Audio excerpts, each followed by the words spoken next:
जानकी जीवन स्मरण जय जय राम पार्वती पते हर हर महादेव पुंडलिक वरदा हरि विठ्ठल श्री अनंत कोटी ब्रह्मांड नायक राजाधिराज सच्चिदानंद सद्गुरु श्री ब्रह्मचैतन्य महाराज की जय. श्री महाराजांच्या सेवेमध्ये आपण दासबोध पाहत आहे. कालपर्यंत 9व्या दशकातील 6वा समास संपला. आज आपण 7व्या समासाला सुरुवात करूया. या समासाचं नाव आहे विकल्प निरसन.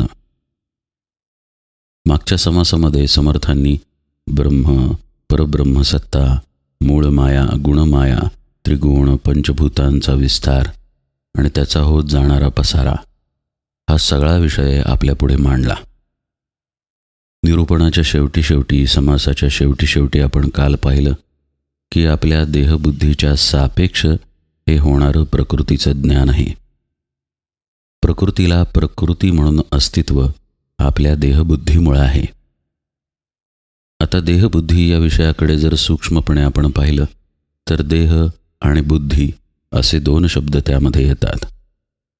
हा देह म्हणजे मी किंवा हा देह माझा या पद्धतीचा जो भाव आहे तो देहबुद्धीमध्ये येतो. देहाव्यतिरिक्त आपण कुणीतरी आहोत याची जाणीवच सर्वसामान्य व्यक्तीला असत नाही. सद्गुरुपदिष्ट साधनेवरती मार्गक्रमणा करताना साधनेमध्ये अशी अनुभूती येते की देहाशिवाय सुद्धा आपण आहोत. अनेक गोष्टी आहेत ज्यातून आपल्याला ही अनुभूती रोजच्या जीवनामध्ये येत असते, पण आपण तिकडे दुर्लक्ष करतो. श्री महाराज म्हणत नाहीत का, माझं डोकं, माझा हात, माझा पाय, माझा जीव, माझा प्राण आपण म्हणतो.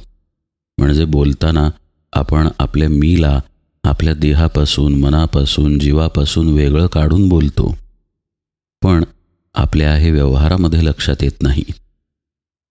आता आपण प्रकृतीत जगताना या देहबुद्धीशी तादात्म्य पाहून जगत असल्यामुळं आपण या मायेच्या पसाऱ्यात अडकत जातो. आणि काल परवाच्या निरूपणांमध्ये आपण पाहिलं की हा पसारा अनंत व्यापलेला आहे. या पसाऱ्याला काही मर्यादा नाही. या पसाऱ्याचं वर्णनही करता येण्याच्या पलीकडचं आहे.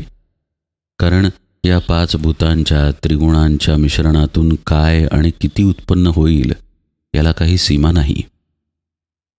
पण काहीही उत्पन्न झालं, कितीही उत्पन्न झालं तरी ते आपण ग्रहण कुणाच्या मार्फत करणार? आपल्या मनाच्या, बुद्धीच्या मार्फतच करणार. म्हणजे पहा बरं का, इथे एक प्रकारे गुंता तयार झाला.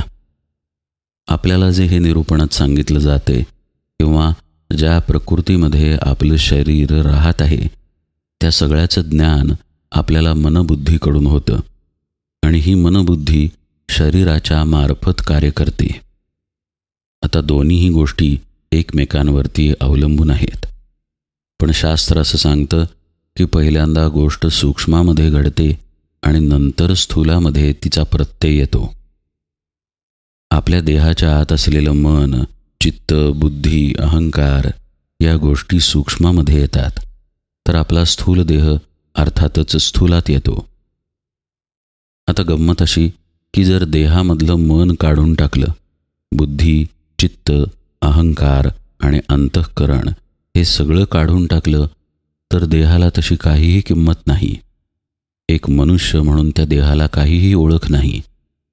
पण असं पण आहे की नुसतं मन, चित्त, बुद्धी, अहंकार आणि अंतःकरण आहे, पण देह नाही स्थूल, तर या अंतःकरण पंचकाला सुद्धा कोणतंही स्थान नाही. हाच जीवाचा सूक्ष्म देह आहे बरं का. या सूक्ष्म देहाबरोबरच जीव पुन्हा पुन्हा जन्म घेत राहतो. नाथ महाराज म्हणतात त्याप्रमाणे जन्म घेणे लागे वासनेच्या संगे. ही वासना मन, चित्त, बुद्धी, अहंकार आणि अंतःकरण याला व्यापून राहते. जेव्हा ही वासना देहातून बाहेर पडते तेव्हाच खरं म्हणजे देह मृत होतो. ज्या महात्म्याची वासना देहात असतानाच मरून जाते तो महात्मा अर्थातच मोक्षाकडे जातो. बीज भाजुनी केलेलाही पुन्हा जन्ममरण नाही असं त्या महात्म्याचं होतं. बी पेरल्यानंतर वृक्ष येतं हे खरं आहे, पण तीच बी जर भाजली तर मग त्या बीमधून कदापि वृक्ष येत नाही. तसं वासनेचं बीज जेव्हा जळून जातं तेव्हा जन्ममरणाची परंपरा खंडित होऊन जाते. संत चरणरज लागता सहज वासनेचे बीज जळूनी जाय. हे वासनेचं बीज जळायला सत्संगती आणि संत चरण लागणे म्हणजे सद्गुरुपदिष्ट साधनेनं वाटचाल करणे, या 2 गोष्टी आवश्यक आहेत. या 2 गोष्टी जर असतील तर साधक मन, चित्त, बुद्धी, अहंकार आणि अंतःकरण या 5ही गोष्टींचा लय आत्मस्वरूपामध्ये करू शकतो. आणि एकदा याचा लय झाला की मग हे वासनेचं बीज जळून जातं आणि मग जन्ममरणाची परंपरा नाही. पण जोपर्यंत आपण देहामध्ये आहोत तोपर्यंत या सूक्ष्म गोष्टी आणि स्थूल देह एकमेकांच्या हातात हात घालून चालतात आणि इथेच त्यांना वेगळं करणं साधकाला कठीण होऊन जातं. समासाच्या सुरुवातीला समर्थ काय म्हणतायत पहा. आधी स्थूळ आहे एक, तरी मग अंतःकरण पंचक, जाणतेपणाचा विवेक स्थूळाकरिता. तैसेची ब्रह्मांडे विण काही, मूळ मायेसी जाणीव नाही, स्थूळाच्या आधारे सर्व ही कार्य चाले. कार्य जे चालतं ते स्थूळाच्या आधारानं चालतं, यात काही शंकाच नाही. आत्ता नाही का आपण निरूपण ऐकत आहोत, आपल्या डोळ्यांना काही दिसत आहे, आपण काही अनुभवत आहोत, हे सर्व आपण आपल्या देहाच्या माध्यमानं करत आहोत. हेच कार्य. पण हे कार्य जे होत आहे त्याचा पाया सूक्ष्मामध्ये आहे.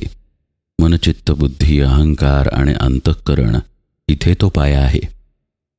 कल्पना करून पहा, जर मनच नसेल, चित्तच नसेल, बुद्धीच नसेल तर आपण श्रवण कसं करणार? केलेलं श्रवण कळणार कुठे आणि चिंतन तरी होणार कुठे? मृतदेहाच्या कानापाशी जाऊन कीर्तन केलं, निरूपण केलं तर त्याचा काय उपयोग? म्हणजे कळून घेणारा आत आत्माराम आहे म्हणून हे सगळं घडून येत आहे, हे तर अंतिम सत्य झालंच. पण जो आत्म्यापर्यंत पोहोचला नाही त्याच्याकरिता सूक्ष्मातून स्थूलात प्रगटीकरण आहे, हे समर्थ सांगत आहेत. असं पहा, जो आत्म्यापर्यंत पोहोचला त्याला चित्र स्वच्छ दिसेल की काय सूक्ष्म आहे आणि काय स्थूल आहे, आणि सूक्ष्म आणि स्थूल दोन्ही कुणाच्या सत्तेवर चालत आहे. पण इथंपर्यंत जो पोहोचला नाही तोच तर मायेच्या चक्रामध्ये आहे ना. मग त्याच्यासाठीच मूळ माया, गुणमाया, त्रिगुण आणि पंचभूतांचा विस्तार सत्य आहे. सत्य हा शब्द आहे बरं का. जो आत्मस्थितीमध्ये गेला त्याच्यासाठी हा पसारा भ्रमरूप आहे, पण जो तिथे गेलेला नाही त्याच्यासाठी हा पसारा सत्य आहे. म्हणजे थोडक्यात सांगायचं झाल्यास, जो विकल्पामध्ये आहे त्याच्यासाठी मूळ मायेचा पसारा सत्य आहे. मूळ मायेला अस्तित्व आहे. मग जो न्याय देहाच्या बाबतीत तोच न्याय ब्रह्मांडाच्या बाबतीत. स्थूल देहाच्या मागे अंतःकरण पंचक सूक्ष्म रूपानं आहे, तसंच ब्रह्मांडाच्या मागे मूळ माया सूक्ष्म रूपानं आहे. मूळ मायेचा आधार ब्रह्मांडाला आणि अंतःकरण पंचकाचा आधार देहाला. अशा प्रकारे मागे जरी सूक्ष्म असलं तरी कार्य चालताना ते स्थूलाच्या मार्फत चालतं, असं समर्थ म्हणतायत. आता पुढची ओळी पाहूया. ते स्थूळची नसता निर्माण, कोठे राहेल अंतःकरण, ऐसा श्रोती केला प्रश्न, याचे उत्तर ऐका. श्रोत्यानं लगेच इथे प्रश्न केला, स्थूळाच्या मार्फत कार्य होतंय ना, मग जर स्थूळच नसेल तर मग अंतःकरणाला जागा कुठे राहिली? समर्थ म्हणतायत, याचं उत्तर आता ऐका. कोसले अथवा काटे घरे, नाना पृष्ठभागी चालती घरे, जीव करीती लहान थोरे शक्तीनुसार. शंख, शिंपी, घुला, कवडे आधी त्यांचे घर घडे, किंवा आधी निर्माण किडे हे विचारावे. आधी प्राणी ते होती, मग घरे निर्माण करीती, हे तो प्रत्यक्ष प्रचिती सांगणे न लगे. किती स्पष्टपणे सुंदर उदाहरण देऊन समर्थांनी लगेच उत्तर दिलेलं आहे. रेशमाचा किडा असतो, तो आपल्या भोवती तंतूंचा कोश निर्माण करतो आणि स्वतःला कोंडून घेतो. काही किडे असतात जे आपल्या भोवती काट्यांचं कवच तयार करतात. तसंच पृथ्वीवरचे जीव आपापल्या शक्तीप्रमाणे आपल्या स्वतःसाठी लहान मोठी घरं निर्माण करतात. समर्थ म्हणतायत, शंख शिंपले लहान मोठ्या कवड्या आपल्याला दिसतात, पण ही किड्यांची घरं आहेत. म्हणजे आत घर करणारा किडा आहे आधी आणि मग घर तयार झालेलं आहे. याचा विचार केला पाहिजे. आधी प्राणी जन्माला येतो आणि मग तो स्वतःसाठी घर तयार करतो. हा प्रत्यक्ष अनुभव आहे, त्याबद्दल अधिक सांगण्याची गरज नाही, असं समर्थ म्हणतायत. याचा अर्थ असा की मन, चित्त, बुद्धी, अहंकार, अंतःकरण यांनी जीव बांधलेला आहे आणि जीवानं देह बांधलेला आहे. तर देह नसेल तर याला काय अर्थ आहे, या प्रश्नामध्ये तसं तथ्य नाही. कारण देहामार्फतच या गोष्टी कार्य करतात.